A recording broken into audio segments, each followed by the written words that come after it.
All right, man. You're tuned into another episode of the Hip Hop Uncensored podcast. I'm your brother, Oh God, representing Hip Hop News Uncensored. And sitting across from me is my co-host. What up, y'all? It's your man, Sam, and Viral Hip Hop News. We're in the building on this Tuesday like we always are, but we got a special guest in the building for the Hip Hop Uncensored podcast. Our man, Jackie Long, is in the building. Mr. Long, how you doing today, family? Man, I can't call it, man. I'm enjoying life like everybody should, man. This COVID-19 got us all hitting and everything, but as you can see, we still get to see our peoples and still get to work and have fun. So it's all love, man. Dope. Yeah. Speaking of the COVID, man, how's it affecting you right now? Obviously, if you're in one of the, these red states, they call us, pretty much everywhere now, you can't really move around. So how is that affecting you right now, man? How you taking it? I'm taking it very serious, doing everything that they saying, wearing your mask, wearing the gloves, got all the sanitized stuff, like from you name it. I got hand sanitizer strictly for your hand. I got the whole body. I got everything. I've been following all the rules. I go out to the grocery store, of course, see my parents every now and then, but that's really it. I don't go too many places unless I'm going to the studio. And other than that, I'm right back home and taking a shower ASAP and doing all that stuff, because now I feel, and I don't want to feel like that, but now I feel like everybody needs to be clean. Mm-hmm. So it's like when I go out now, it's like, where your gloves at and your mask? I can't talk to you right now because you don't got your stuff on. But that's just good seeing you, and like now I don't give people, I don't care who you is. I just ain't shook nobody's hand, and I don't know how long. I've been giving everybody the elbow, and it's been cool. It's been the same love, and they know what's up at the end of the day. And now, when people wear these masks, it's like people putting styles to it and everything. So it's like, man, people still trying to some people are still trying to find fun ways to go through this, and I got a lot of energy, man, so it's not too much fun you can keep from me. I know how to have fun by myself if that's the case. I play video games, play music, read a book, talk to my homeboys online, talk to my homeboys I'm writing scripts with, get on FaceTime with them. I'm working on other stuff. I can have meetings with people. This shit is fun. This shit different. Let you know, like, if this shit happen ever again, look, you better know how to survive in your own damn house. Yeah. It's fun, man. This is all entertainment to me, man. This is something new to life. I'm glad I'm living to be around it, to be like, man, y'all remember the time when we had the punishment, when we had the curfew and shit? We had to stay in the house. We couldn't do shit. You come outside without your mask, you're going to get your ass beat. I'm like, man, this shit is fun, man. Get your ass in the house. For all them players and think they cheaters and shit, what girl your ass gonna stay with, motherfucker? You don't know. You ain't slick now, motherfucker. Yeah. But this shit is fun, man. And I'm just glad. I hate for some people. I hate for the people, of course, who don't have money to survive this type of stuff. I feel sorry for them and everything, and a lot of people who stop their work and can't pay. But I know certain things they trying to fix to make it where you don't have to pay, or we'll send you a check. All that is lovely, but at the end of the day, people still, certain fun to them is working. You know what I'm saying? Mm-hmm. I'm mad I'm not working. That's what makes me happy. So, at the end of the day, doing stuff like this, I'm glad when I get opportunities, and I appreciate you guys giving me the opportunity, you know what I'm saying, to do stuff like this. And at the end of the day, it's fun, man. It's fun. So, COVID-19, thank you for coming, and thank you for letting us beat you. Beat you, motherfucker. You ain't slick. Word. Now, we appreciate you too, fam. Let me ask you this. Obviously, we all know you, especially around here, is Esquire. Yeah. From the Come on, talk to him. I got you. Look. There we go. What up, Esquire? We know the crew, know what I'm saying? Cascade and shit. But all seriousness, Georgia, they're talking about opening up. I know a lot of people are happy about that, but in the back of my mind, I'm thinking about some other things. But what do you think about Georgia opening up right now? Or the talks of that possibly happening?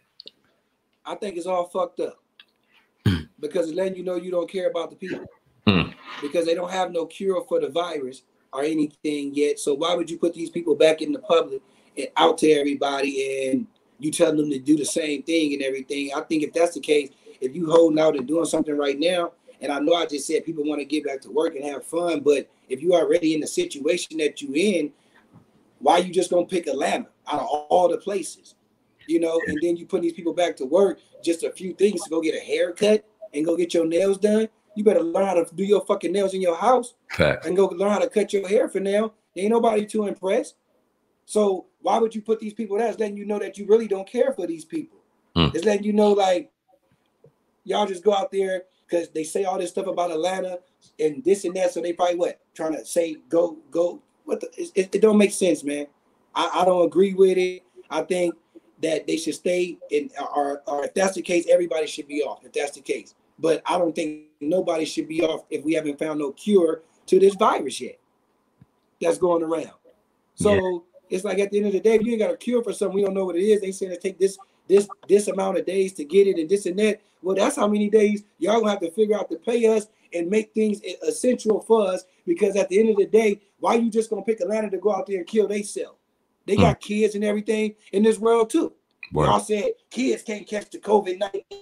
Kids don't get the disease, whatever, the coronavirus. But I see kids catching it. So y'all don't care about these kids? So at the end of the day, I don't agree about it. I think it's messed up, and I think I don't know how to fix the problem. I think they need to tell somebody or whatever. I wouldn't, if I was the business, I wouldn't open it. I wouldn't open up. If y'all already been in the situation, it's like, okay, y'all probably gonna get some business, of course, nail salons and all that. But what if somebody coming in with the coronavirus? Then what? Then what? Yeah. Then y'all passing it along because y'all chose to let people go. What y'all gonna do? Let one person in at a time and sanitize? The day gonna be over by the time y'all keep sanitizing the damn building. Y'all gonna have 2 customers out the day? Yeah. They ain't gonna do that though. They're gonna have them in there flooded. Chairs gonna be packed, and it's gonna be in. You know what I mean? Come on, man. Don't do Atlanta like that. Atlanta's a lovely place, man. They people just like everybody else. I understand it sound good and people going back to work, but why you gonna put them back to work? There's no cure. There's no cure to the virus. Well, the mayor who was a black woman, she came out and pretty much said, regardless of what the governor said, stay home. I don't know if you've seen that. The mayor of Atlanta. And I think she's right. You should still stay home. There's nothing out there right now, man. The streets is quiet. There's nothing. Okay, you go. So now if they open up them few spots, so what you gonna do? Go home and just go to the nail shop? In the grocery store and come back home? You can do what you gonna get. You gonna get some real. What you gonna do, ladies? Get the real colorful nails with the diamonds and all this. Your husband or your man or your kid or your parents is in the house with you. Word. Yeah. They know what you was wearing before you was able to pay for all the fancy stuff. So just cut them right now, regular. Put some paint on them and do your thing, or learn how to do your nails for right now. Word up. It's gonna be cool. This is a time when you're supposed to learn how to do stuff, man. Stuff you ain't never thought you was gonna do or have to do. Learn now. Learning, they always say, is the key to the world. Learn then. You should never be afraid of learning, and you should never be afraid of God. And that's just real. There's people out here that's afraid of God. People out here afraid of learning. I don't care if you embarrass me if I didn't know how to spell duh. Motherfucker, how you spell duh? I forgot. Shit. T-H-E. Thank you. Dope. You know, it's what it is. No doubt. No doubt. So kind of just go back, man. Powerful, by the way. You know, I agree with what you're saying, 100%. Let's go back to when you got started, you know, if you may, in acting. Like, you know, how did you aspire to be an actor? At what point did you say, look, I want to be an actor? And what was kind of like the first gig that kind of got you into Hollywood? First gig got me in Hollywood. Man, I used to do so much background work, man. Like, background work is, if y'all don't know, it's like being an extra, but I call it background artist. I don't know, in school, my friends and everybody used to always tell me that you so funny, you need to be on TV. You know, that was like the first little scratch of the you know, it was the first scratch of something that I needed to hear to say, you know what, I can do this. Because all my friends knew I liked, of course, Eddie Murphy, Martin Lawrence, Red Fox, Richard Pryor, all these type of people growing up. Right. So I go to school, always doing little jokes. They used to always say, when you got to school, what you gonna do? I used to thought I was gonna be in the NBA, but I was too skinny and little. So, you know, I had a friend named one of my boys from home, Marlon Reed. He got me into doing background work. His auntie was a person who signed in the extras in the background office or whatever. And through her having me do them jobs where I was getting paid like $50 a day. I met a dude named Keno, and through him, he used to always make sure I was in the right scenes when I went to go do background work. So that when I used to see that, I used to be up front and center in the scene with the actors, not saying nothing, but it was the most like amazing thing I ever could see. It's like, damn, I'm sitting next to some of my favorite actors in a scene, but I'm not saying nothing. But it's like, wow, I want to do what they doing because everybody's quiet. It was live action audience. It was just dope. So every time I would see that, I used to say to the dude that used to sign us in, Keno, who found a good liking into me, he ended up helping me get my 3 SAG vouchers.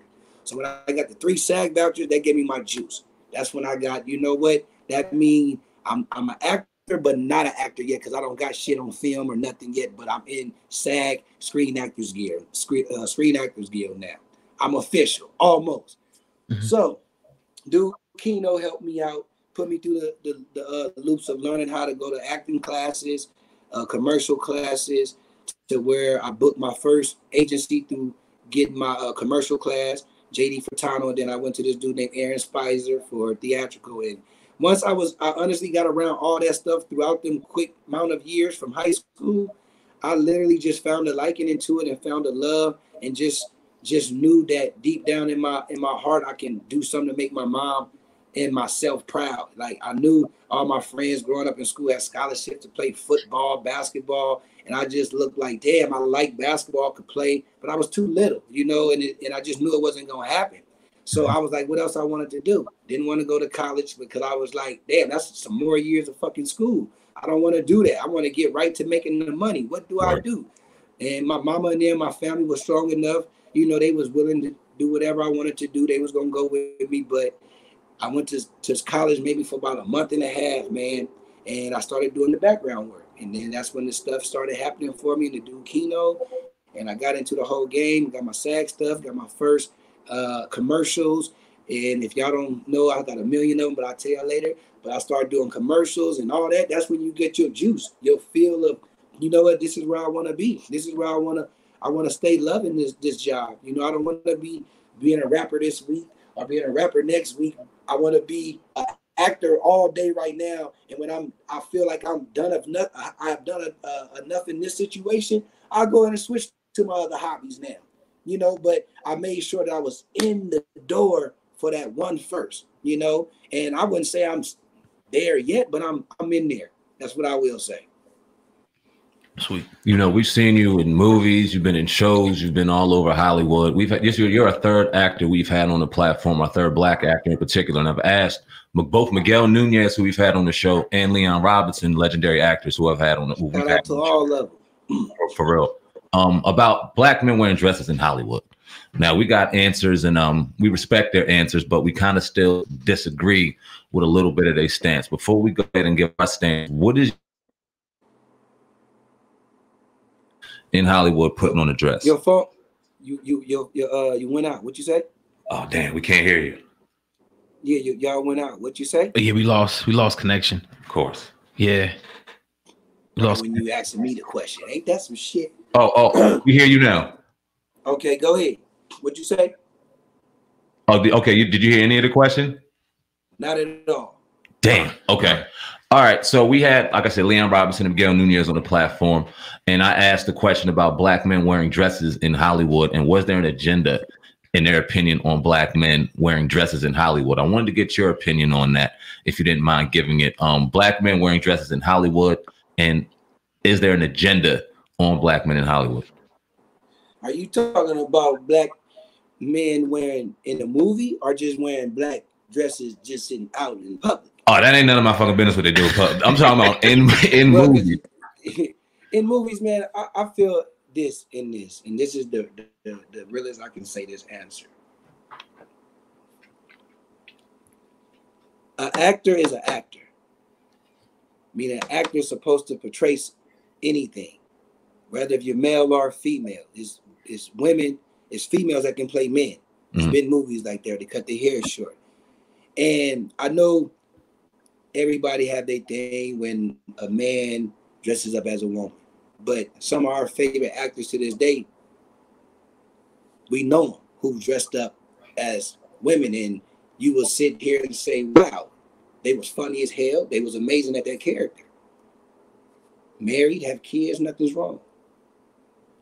I think as an actor, it doesn't matter what type of character. If you're playing an actor, I mean, you're acting as somebody else. What does it matter? Y'all know at the end of the day what I do for a living. Y'all know when I take this damn outfit off, y'all know who I am. Y'all know that's one of my characters, or that's a character that a studio developed or I developed, and I'm presenting it to y'all for y'all to laugh or get entertained. Now, nobody can say nothing about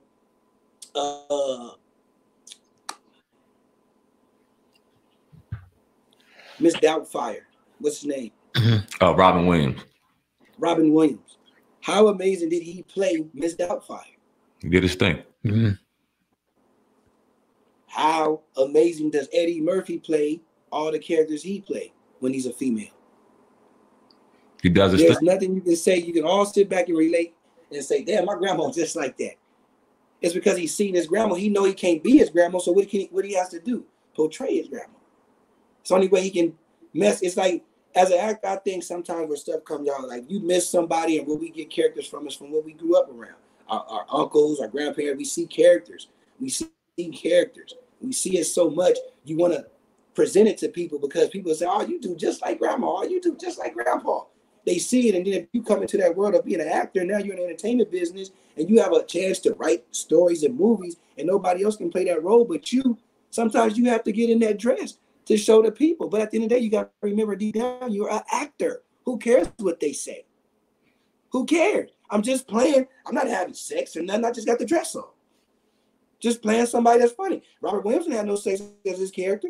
Eddie Murphy didn't have no sex as his character. Martin Lawrence didn't have no sex as his character. Tyler Perry didn't have no sex as his character. They just was playing a lady. No doubt, no doubt. Very interesting perspective. You know what? I want to ask you this because from the outside looking in, you're the third actor, black actor, one that we highly respect to say the same exact thing. But from the outside looking in, I can't help but to say it seems like there is an objective in black men in particular. Are we wrong or far-fetched to feel that way from Hollywood? Like, I genuinely want to know if I'm ignorant in thinking that, because I want to. I was just about to say, you know how, not to say nothing for our people, but you know how we think sometimes. We think crazy, over the top. We go, we make memes right away. We could have broke a motherfucking leg and be dying. Niggas gonna make a meme. We don't give a fuck. It's just what it is. You know what I'm saying? So, you know, I just think when somebody is so in love with you as a person and a character that you have portrayed so many times, or the work that you've done, they love your stuff. They don't want to see you in certain things. They want to put you in the things that they think or they feel or they know that you should be in. They don't want to see that person like that, because if you played every movie you did was an action film or a love story, or you played a hardcore gangster, they don't want to see you go to a dress. You understand what I'm saying? Word. They more like, motherfucker, what you doing? Nah. They gonna think you are gay or something like that. It's like, at the end of the day, I'm getting a check. You hang with me every day. You don't smoke weed with me. You don't went to the club and met some girls with me. Now I play the dress. I gotta be gay. Y'all my people. Y'all see me every day. Y'all know I like the women. Y'all hang with me. Y'all seen the girl get at me. You know what I'm saying? So you shouldn't have to worry about what people say. At the end of the day, you got to know what your job is and what you do for a living. You know, and don't let your own people, your own kind, or whoever let you know that you should or should not do something. You know what you shouldn't do and what you don't have to do. At the end of the day, and you have a mouth to say, nah, I can do this to this extent. I'm not doing everything. If that, they know they can go hire somebody else. Or if you don't want to say yeah, you either go, maybe, you don't know. You take a chance. The role might blow you up more, or the role might be like, you know, I respect this dude. I'm gonna put him in this type of role, this type of role. You never know what's gonna happen. Just because they say put on a dress don't mean you gotta do everything that come with that dress. You understand what I'm saying? So man, you know, it's just what it is, man. You got sometimes your own people can love you, and sometimes your own people can hate you. You just gotta be a strong person to ignore all that. Y'all can be doing this show right now, today, and have a good show. And then tomorrow, y'all can wake up and you might say, hey, let's do the show at 10 o'clock. You might disagree and be like, nah, let's do it at 4. I got shit to do. Then y'all bumping heads because somebody wants to do that this time over some bullshit. Mm-hmm. Stupid. Mm-hmm. That's how sometimes, not just us, everybody do. That's why some people make the wrong decision. Sit back, relax, have your drink, have your a thought, read a Bible, whatever it is. Take your time and think about it before you do it. Yes, sir. I want to ask you about ATL, man, and that role. How did you get that role, and how was it working with T.I. in that movie, as well as, you know, the other characters? But I'll start with T.I. Man, that movie was amazing. It was a lot of work to get the movie, you know, because I went through a lot of obstacles. I was out there in Atlanta, didn't have the job for about 2 weeks, but we was all at skate practice. Everybody had their role. I seen Lauren London's, Evans, T.I., Jason Weaver, Brooklyn, the Twins. I seen everybody, and I'm like, I'm not Esquire right now. I was just nobody, just Jackie. Mm-hmm. And it was just to go through what I went through was definitely a learning experience to know how to hold my head up when I walk around in Hollywood. You know, to never, first of all, never be like you the shit, and never think that you just the best shit out there going or thinking you better than anybody. Some of the producers don't want to say no names, lovely, because we got it done. But some of the producers at the time know me for just being a, you know, nice humor all the time. Always very funny guy, always this. So the role that Esquire played, you know, had a lot of serious moments. So they thought I couldn't, you know, pull off the serious stuff. So Chris Robinson came to me and he told me that, you know, he told me to break the whole story down. The producers, they like you, we want you, but they don't think you can play Esquire. They think that you too funny or whatever. And Chris was like, but I think that you can pull this off, and I know you can. And I was like, Chris, I tell you right now to your damn face, I know I can. Mm-hmm. And literally the next day after that, they called me, told me that I was Esquire, and it was damn near the greatest day of one of my start of my life. It was just it was a great day, because I never forget when they called me. I was at dinner with my family, and I got a ticket on the way home in my mama's car at the time. Driving so fast because I was excited. I had to go pack that night and leave to Atlanta. When I was at the restaurant, and I was in a city called Arcadia, and I literally was at this I think it was a Chinese restaurant at the time, and literally I got my mama card, went home and packed, got a ticket, boom, here she was that, and then now working with T.I. T.I., I would say, is definitely a great father, a great friend, a great hustler, and great person to do business with, because we work together. And he's a great dude. It was for us to go to Atlanta. Some people have never been. That was my first time ever going to Atlanta. To, you know, for him to welcome us into his, you know, his home, and, you know, have us around hanging with him, because certain days they put all the actors with T.I. Certain days we hung around with him. They put us with the girls just so we can, because we was all young, and a lot of us was new actors, so they all put us together to hang out and stuff. And T.I. was a real dude. You know, he'd come pick us up. He bought us briefcases, all type of stuff, just to like let us know, like, I mess with y'all. We family. You know what I'm saying? And I can never say nothing bad about him. He was a great actor in the film. Me and him bonded real good. That was the good thing about it. We had great chemistry in the movie. You know what I'm saying? And it built us a friendship to this day. Like, you know, we talk every now and then. I haven't talked to him in a while, but when we do see each other, you know, it's always what up. You know, the last time I recently talked to him, we had a few meetings about certain things. And, you know, that was probably last year. And, but, you know, we all family. We all love each other. Lauren London, still talk to Lauren. And, you know, she was lovely to work with. She was such an amazing person, first time meeting also. Jason Weaver was always always a big fan of his. You know, just growing up with all his stuff, I was very excited, you know, to be working with him because I'm such a big fan of his still to this day. And working with Michael T. Williamson and Lynette McGee and all these big dogs, man, it was just amazing. Even around Outkast, Andre 3000, Big Boy, Albert Daniels, you know, the Twins, Khadijah Malik, everybody, the cast was so amazing. It's like we had opportunities with everybody. We got to see Diana Ross at our set, man, because Evan Ross was in it. It was like, this shit was popping. Will Smith was the producer of the movie. And Jada Pinkett, it was like, oh shit. It was like everybody was here. It was like, it was just a lot of fun, man. The cast was unbelievable. I mean, all of us worked our ass off and we made history, man. And I love every last one of them to this day. I know a lot of them grew up and got kids and everything except me. I think I'm the only cast member that don't got no kids. That's crazy as hell. Man, enjoy this shit while you can, brother. Enjoy it. Don't even worry about it. Y'all got kids. Lauren got kids. Evan got kids. Brooklyn got kids. Jason Weaver got kids. The twins both got kids. Damn, I ain't got no kids. I'm about to say, hold on, wait, but you older than me. Shit, you got me by 2 years. You October 23rd, 81. I'm 21st, 83. Yeah, where your babies at? Don't be telling everybody that. Don't be telling everybody that. Hey, I'm still playing 17. This is just a beard. Hey, it's all good, man. We don't crack. You know what I wanted to ask you, man? When did you realize, oh shit, ATL is a classic? We've seen movies throughout our life and our childhood that we was like, no, that's a classic right there. Whether it got the credit it deserves or not, we know it goes down as a classic. When did you realize, yo, I was in a classic movie? ATL is a classic. When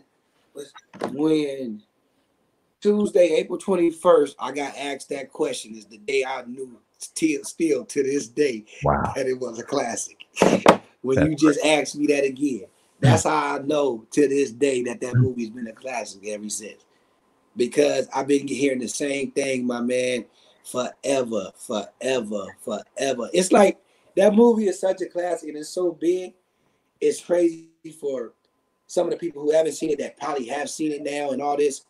The movie is so big. Sometimes it make people, when they see you, make it seem like you only did ATL your whole damn career. Word. That's how big the movie is. Yeah. It's like, damn, y'all didn't see this movie? Y'all didn't see that? Y'all didn't see that. Y'all just still talking about ATL. It's like, come on, man. I love ATL, but come on. Now the new thing is ATL 2. ATL 2. Just gonna ask you about that. ATL 2. ATL 2. ATL 2. ATL 2. Hey, ATL 2. Are you in that? Man, ATL 2, all I can say is it has been talked about. It has been meetings. It has been a lot of things. But right now, man, there's a lot of things going on in the world that we got to be safe about right now. Right. So don't even worry about ATL. You know, you got to get me, Lauren T.I., and Chris Robinson all together, man. Then we going to make a film if that's what it is. But sometimes the best don't need to be touched. You understand? The best can chill sometimes. You know? Yeah, I'm blessed for all of us to say, yeah, we still look the same, look young. Yeah, we can do it. But if it happens, it happens. And if it don't, it don't. At the end of the day, I still want to appreciate the people for liking that movie, loving that movie. And I thank y'all, man. But I hope one day we can give y'all what y'all want, or I hope one day it just be left alone. I don't know. Whichever one comes. No doubt. I want to ask you about Nipsey. I seen a few pictures of you with Nipsey. I want to ask you, how was your relationship with Nipsey, if you had any, or did you just know him in passing, and how you felt about that situation? Man, I've been knowing Nipsey for a while, man. It's Nipsey, man. Nah, it's so funny. Speaking of Nipsey, man, the first time I ever even heard about Nipsey was from Lauren London, man. It was the funniest. We was in Atlanta shooting. She was shooting something different, the game, and I was shooting something else.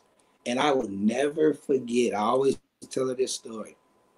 went to her hotel to help her go over some lines. And in the midst of us going over the lines, she was like, playing some music. And she was like, Jackie, you know Nipsey Hussle? I said, nah, who Nip? Who is that? He from LA. I was like, nah, what he? And she like, he a rapper, blah, blah. She said, oh, I want him so bad. I want him so bad. I was like, let me see it, nigga. So she showed me Nipsey all in his tank top all skinny. So I said, that Nip. I said, okay. She like, I said, well, why don't you go get him then? Literally, I don't know how many, if a year passed or some months after the game. I don't know if it was recently. I don't know. Whatever it was, all I know is Lauren London was with Nipsey Hussle. That's all I know. And I said, sis got what she wanted. She said she was going to get it. And honestly, it was the most coolest thing. But I did meet Nip through Lauren. Though I met Nip. It was kind of through, Deshaun Jackson. Hell yeah. Mm-hmm.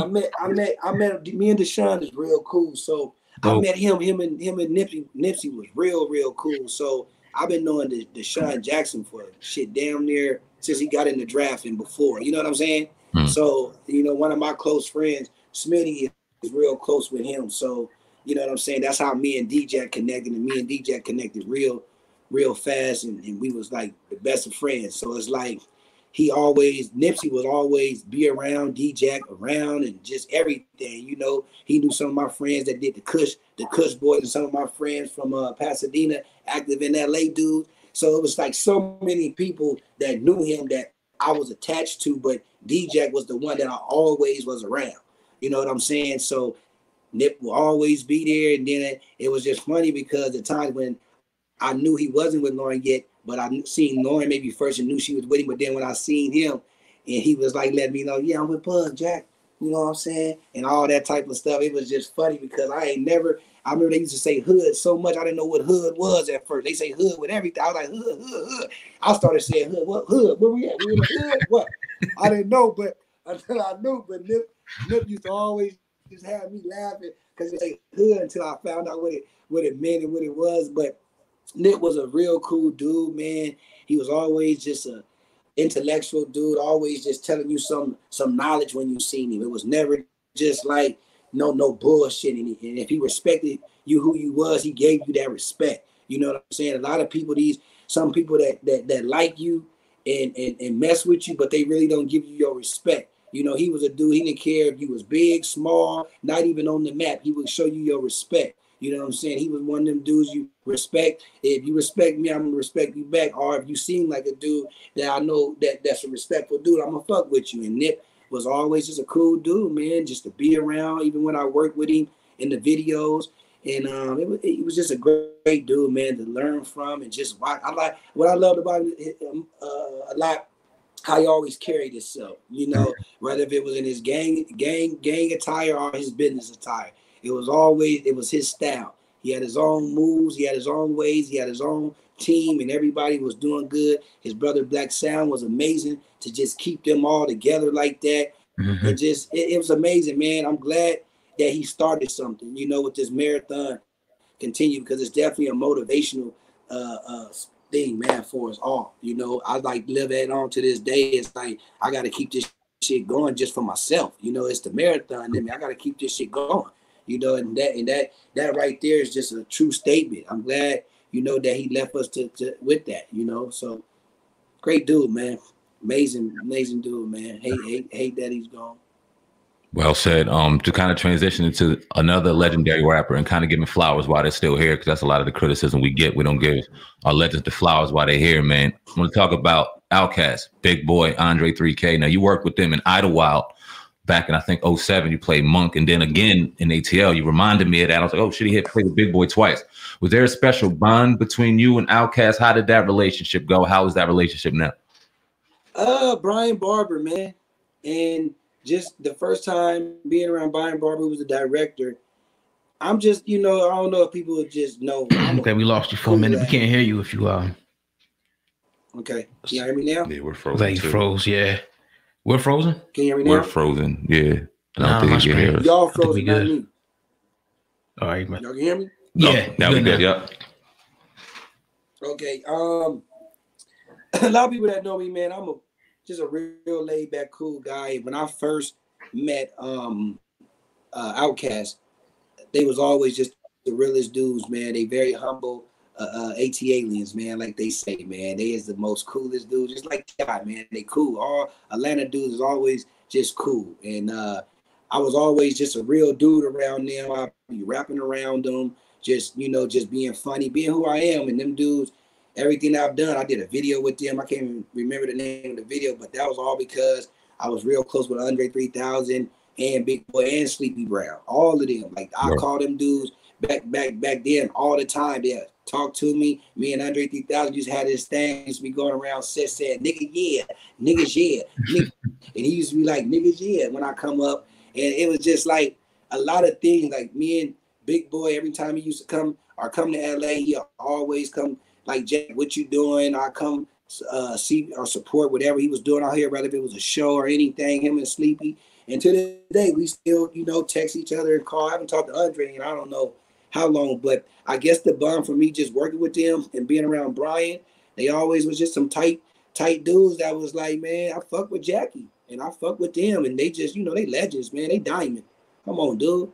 To be around somebody like that and just you know, Andre 3000, he was just had the weirdest swag ever that everybody loved. You know what I'm saying? I'm like, that's a cold motherfucker right there. That nigga is swag out.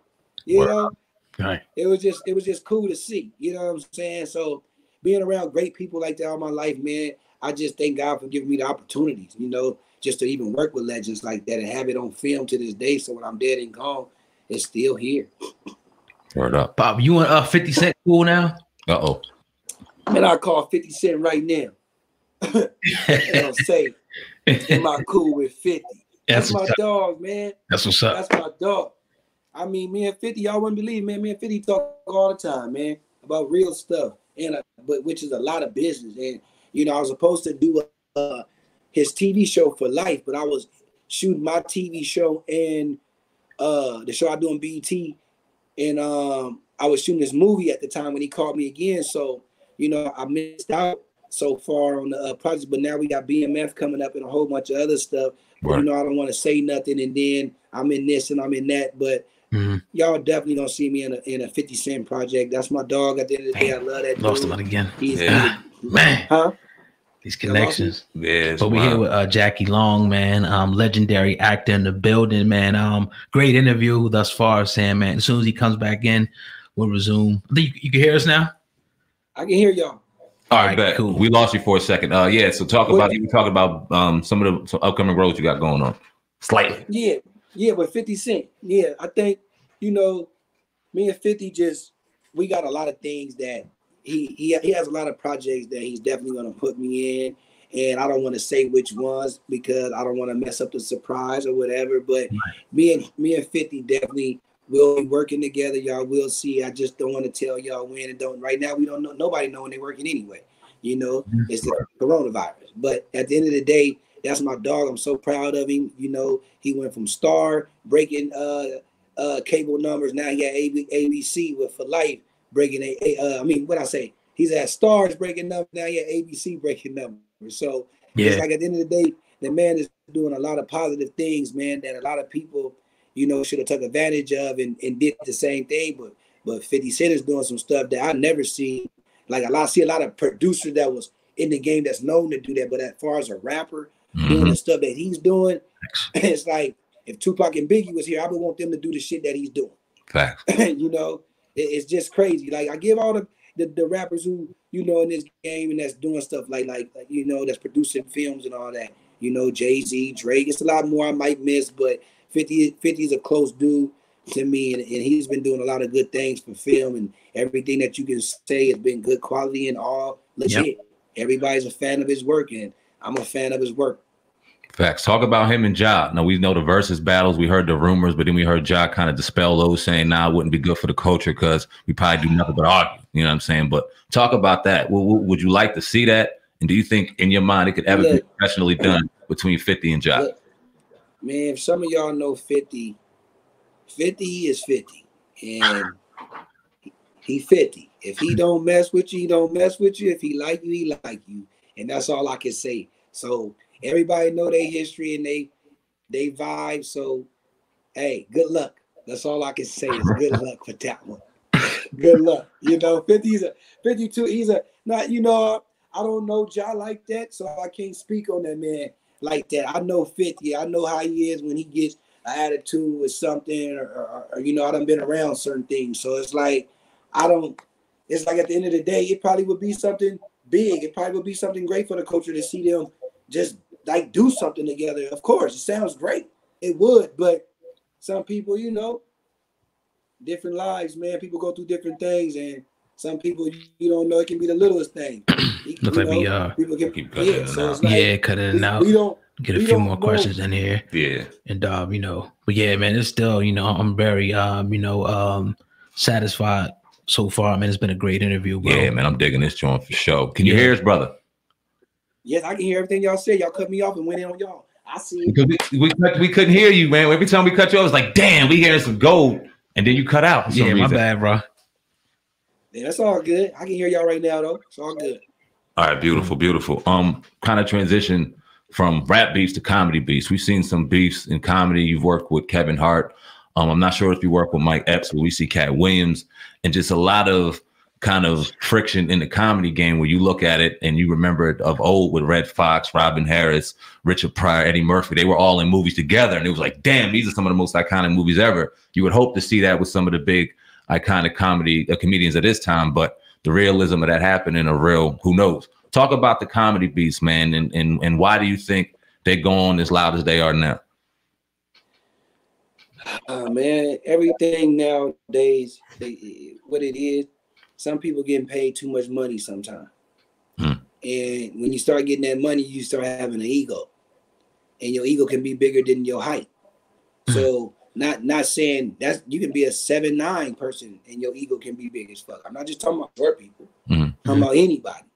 When the ego get to a certain part of your life, some people don't know how to cut that ego off.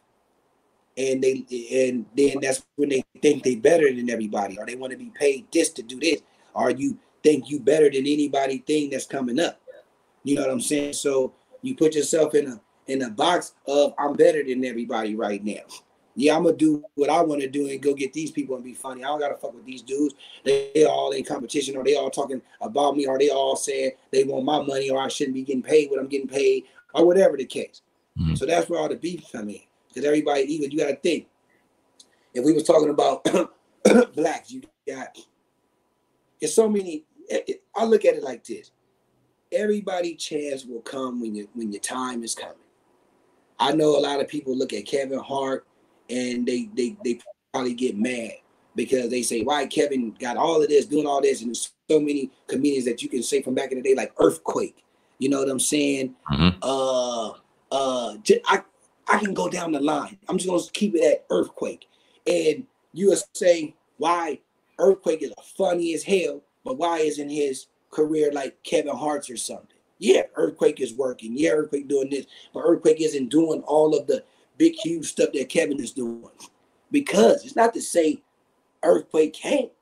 It just still probably hasn't been that right time for Earthquake to work with them people. Rather, it's not to say Kevin gonna work with these people all his life. It might be his time now, and now he might just be sit back producing everything. Now it might be your time, Earthquake, to play with these people as an older person. Who knows? I don't know. But at the end of the day, I think with me, I look at it as everybody's opening the door for us. They all getting their opportunities. So that means you're going to give us an opportunity. So if Kevin is doing something, if Lil Duval is doing something, if whoever over here is doing something, now you're giving, you got your own projects that you're going to start. Now you're going to give us an opportunity to be in your stuff, if that's the case.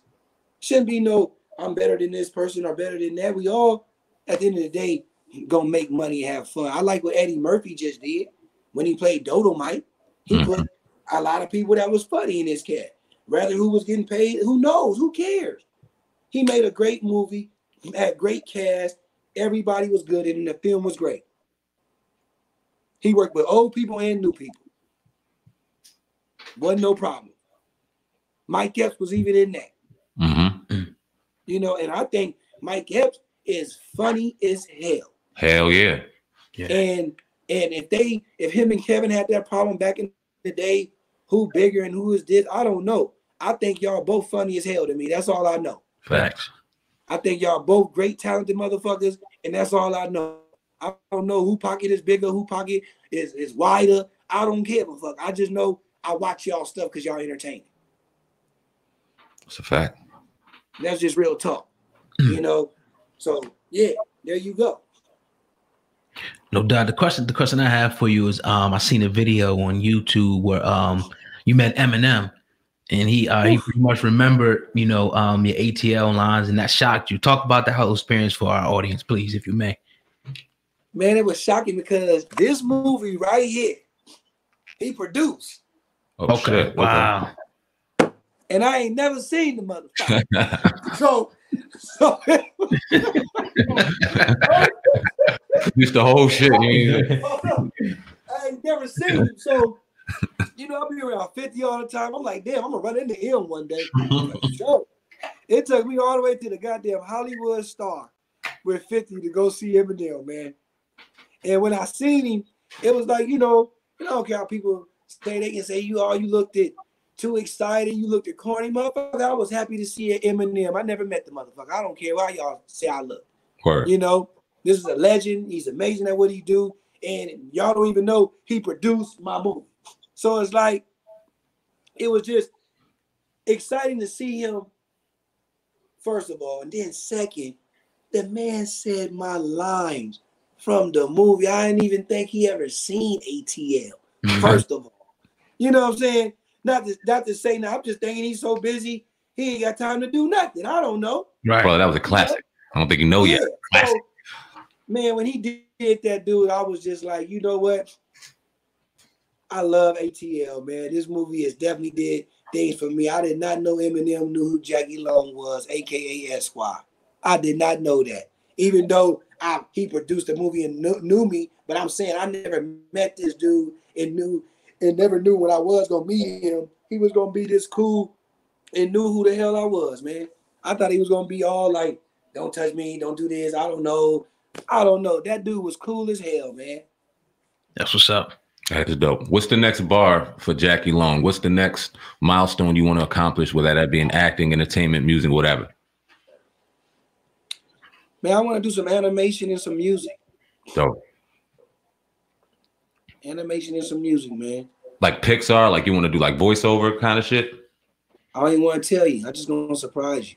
So you already in the works or something, or you are you? I don't even want to tell you. I'm just gonna. I don't even want to tell you. Hey, you asked me what did I say? Hey, what I say? I said animation and music. There you go.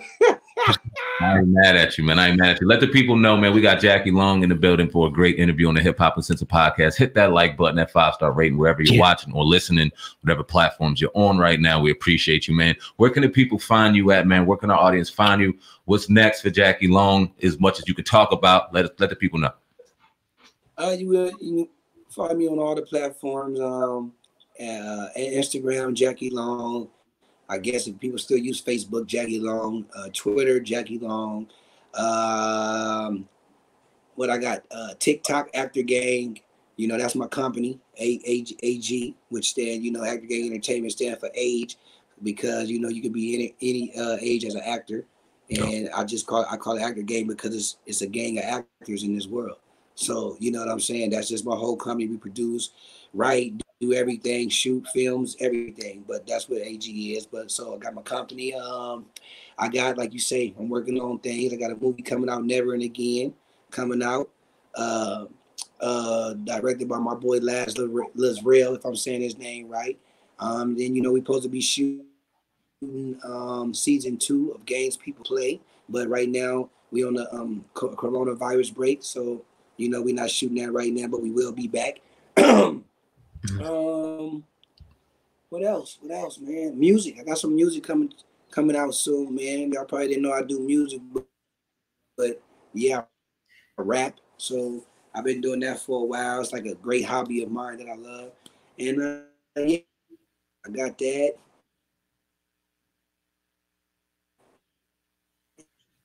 And just, yeah, man. Stay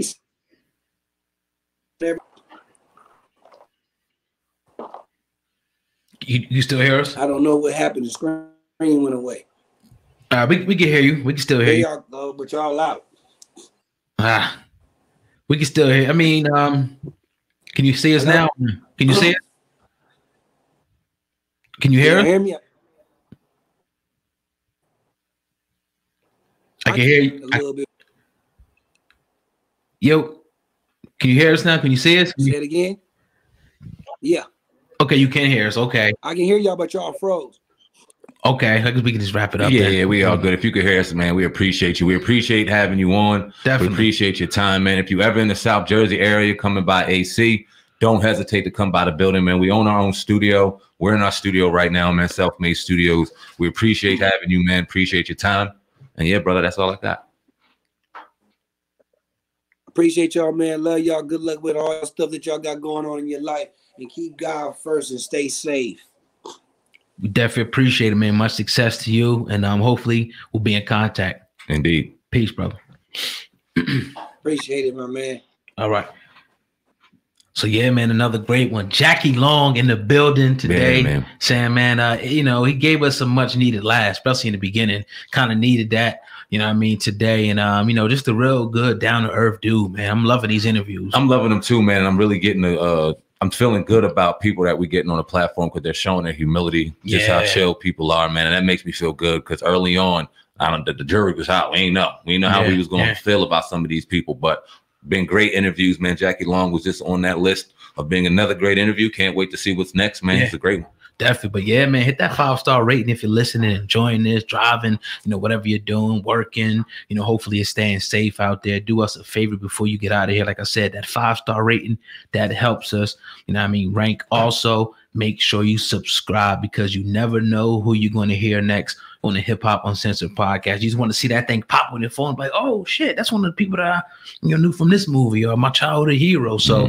make sure you do that, man. And that's pretty much it, man.